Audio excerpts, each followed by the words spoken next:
Hey everybody, and welcome back to another Max Velocity weather forecast. And in today's forecast, we'll be breaking down a huge storm that is coming to the United States over the next couple of days, and this storm is going to cause a lot of problems, including the risk of severe weather. This includes damaging winds, large to very large hail, and even a few tornadoes between tonight into tomorrow. We'll also be talking about a large cold blast that'll be impacting the country as we go into this weekend. I'll be giving you the latest breakdown on everything that you need to know in this forecast, and let's begin first with what's happening right now in the United States today. And we'll begin with the Great Plains, and this is the area that we're gonna have to watch for very closely over the next 12 to 24 hours, because this is going to be the origin of where the severe weather threat is going to begin. So notice, as of right now, this is around about lunchtime or so, we do have increasing cloud cover across parts of the Central Plains. And why this is important is because this is where our low pressure system is going to be this evening, and this is actually going to bring some significant severe weather to areas like Kansas, Nebraska, Missouri. We even have a conditional risk of severe weather back into North Texas, and we'll be talking about more specific details on this here in just a couple of minutes. But this risk will expand as we go into Thursday, because we have a very large area that we're watching Thursday for severe weather. This includes areas in the Midwest, it includes areas in the lower Mississippi Valley, areas like the Southern Plains, the Central Plains. A lot of areas essentially are going to be included in at least some level of severe weather tomorrow, whether that's a marginal risk, a slight risk, or even an enhanced risk of severe weather. Those are all in play tomorrow across much of the Great Plains, and again back into the Midwest and the lower Mississippi Valley. Now back over on the East Coast, very quiet right now, and it will stay like that all the way through about Thursday or Friday before a few passing showers might come by, but not expecting any significant severe weather along the East Coast. And then back over on the West Coast, things are drying out as of right now. Really the big feature that we have right now in this in the atmosphere right now is this low pressure system in the upper levels. You can actually kind of see this a little bit. You can almost see that shape of it with the infrared imagery, the clouds going north to south on the West Coast. That's where your upper level low is currently, and that's what's going to also help to aid the threat of severe weather here over the next few days. All right, let's talk more about that severe weather potential for the next several days, and we're going to go day by day. We're going to begin with tonight, which there is an enhanced risk of severe weather. And by the way, I do plan on going live tonight, so make sure that you're subscribed to the channel, click the bell icon as well so you're notified if and when I do go live tonight. But there is an enhanced risk of severe weather right now. This does include areas near Kansas City, northeast Kansas, western Missouri, and for reference, this is a 3 out of 5 on the severe weather scale. So we're basically at a medium to almost medium high risk of severe weather tonight, specifically in those areas. Now I do want to mention, obviously there's a slight risk outside of this that goes all the way towards St. Louis and even into central Kansas. We're watching for severe weather across mainly that area, but notice there's even a marginal threat of severe weather that goes all the way back into Oklahoma and North Texas. Now the reason why I'm not very concerned about this in particular is, one, it's a marginal threat, that's a low risk overall, but this is a very highly conditional risk. And what I mean by that is that there is an extremely low chance of storms developing, but if they are able to overcome a cap, which is a temperature inversion in the atmosphere that keeps clouds from building, if any storms are able to overcome that, we actually could see some significant severe weather in this area. But it's a very, very, very low risk tonight. Just be weather aware, but no reason to be panicking, because again, it's a very low risk overall. Now the main concern with any storm that develops tonight will be large to very large hail. I would rule out an isolated storm with up to 4-inch diameter hail. It's not impossible in this sort of setup, and that's one of the biggest reasons why we're going live. There is a very good likelihood that we are going to see some significant hail,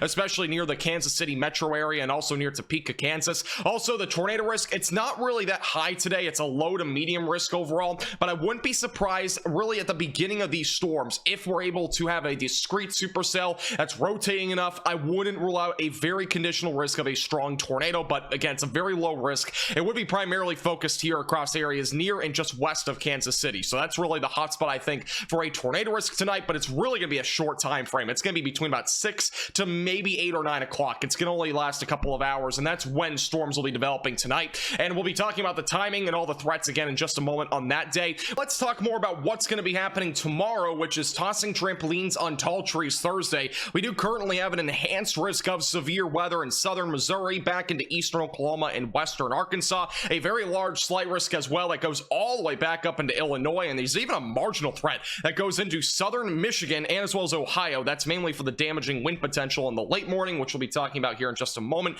Slight risk even into North Texas. The main concern for tomorrow will be the potential for significant hail, meaning that there's going to be a chance for as high as 3 to 4 inch diameter hail in isolated isolated locations, but across this area the main concern will be large to very large hail. Again, not everybody will see it, but those that do, be mindful. Make sure you're protecting your vehicle, make sure you're protecting outdoor plants. Those can get damaged from hail. Damaging wind threat overall is actually on the lower side of things, but I wouldn't be surprised if this does increase, specifically in the Midwest in the next outlook. And then the tornado risk as well, back down to the south, we do have a little bit more of an increased tornado risk across areas in western Arkansas and eastern Oklahoma. And if the potential increases here, I wouldn't be surprised with a 10% hatched area for tornadoes. That would primarily be across western Arkansas, but that is definitely something we'll be watching for as well tomorrow. And then once we go into Flying Fences Friday, we have a very little area for severe weather. It's a marginal threat overall. That goes from western Georgia back into southeast Texas. Main concern will be isolated damaging winds. Really not too concerned about that right now. All right, let's talk more about the timing, and we're going to begin with Kansas, and we'll do more of a broad overview in here in a second. But this is an area that I want to highlight for tonight. Timestamp at the top left of your screen. Notice there will be thunderstorms developing right around 7, 8 o'clock tonight, and these are the ones that we need to watch for the closest for at least an immediate tornado risk when these storms develop. So somewhere around, again, about 6 to 9 o'clock or so. This will be just west of the Kansas City metro. I would be watching that area very closely. Notice by 9 o'clock these storms are exploding across areas in northeast Kansas and southeast Nebraska. The main concern with these will be the potential for significant hail and as well as maybe an isolated tornado. By 10 to 11 o'clock those storms slowly drifting into northwest Missouri, and by the overnight hours we're pretty much done with thunderstorms across Kansas. So it's really going to be a middle to late evening threat overall. Back over in Missouri, we're gonna have more thunderstorms developing here tonight as well, around 6 to 7 o'clock. Watch out if you're in St. Louis. Main concern will be large hail with maybe an isolated tornado. By 8 to 9 o'clock, storms are firing off near the Kansas City area, and these again are gonna be the ones that are the most concerning, because again, the largest hail threat will be with these ones. In addition to that, there's definitely gonna be a higher chance of tornadoes in this area. Even though the threat is low, this will be where the greatest tornado potential is tonight. By around 10 to 11 o'clock, those storms move off to the east, and we're eventually gonna be watching for a linear cluster of storms to develop overnight tonight. That'll eventually lead to a damaging wind risk tomorrow morning across much of Illinois and as well as areas back over into eastern Iowa. Now here's the timing in a broad sense of things. So notice all those storms firing off tonight across northern Missouri and Kansas. These storms will all move to the east into a line of storms by tomorrow morning, which again, those will be mainly damaging wind producers. So let's look more into the Midwest. This is tonight around 6 o'clock. Again, notice those thunderstorms near the St. Louis area, but what we're more concerned about really will be tomorrow morning if you're over in areas like the Chicago suburbs or central Illinois or Indiana, because we're going to be watching for a linear line of storms. Now, I do think the main concern with this will be damaging winds. However, there is a chance for a couple of tornadoes embedded in this line of storms as it moves across areas in Illinois, eventually through Indiana. Overall, the tornado risk is very low. I would definitely be prepared, though, for damaging winds without a doubt. Once we go closer to lunchtime tomorrow, that line of storms will not be done anytime soon. It's going to go all the way across Illinois and as well as Indiana and as well as Ohio. Eventually, as we go into the early afternoon hours, it'll finally weaken. What we're gonna have to watch for tomorrow afternoon will be a second round of storms. This one is a little bit more uncertain,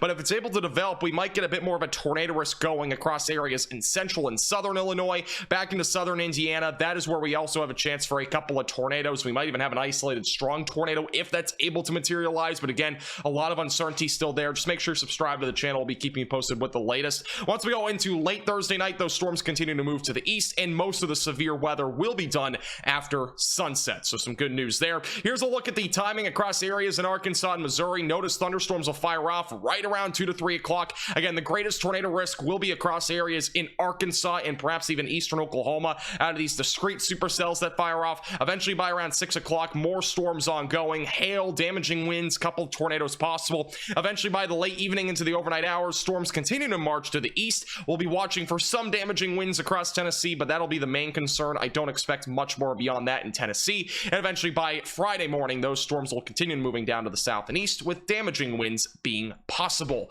Back down in the southern plains, this is a threat that'll be a bit more capped off, meaning storms will have a little bit more difficulty developing. So storms probably not going to fire off here until about 4 or 5 o'clock in the afternoon, but the ones that do will be producing some significant hail potential, some damaging winds, perhaps even an isolated tornado. By around 6 to 7 o'clock, storms moving to the north and east, and these are the the ones to watch for that greatest tornado potential. Once we get closer to about 9-10 o'clock in the evening, those storms continue to move to the east, and by the overnight hours, most storms are over in Arkansas or Tennessee with mainly some damaging winds. And the last thing I wanted to mention is that there will be a large cold blast coming to the United States late this weekend. Large cold air mass will usher into the Midwest, Ohio Valley, and eventually into the East Coast by early next week. This will bring much colder weather, and low temperatures will be as low as the 20s and 30s across areas in the Midwest, Ohio Valley, and Northeast by Tuesday morning. So if you have planted any sensitive vegetation, just keep that in mind for Tuesday morning and even Monday morning in some of those areas. Thank you so much for watching. Make sure to hit the like button down below and subscribe if you've not already.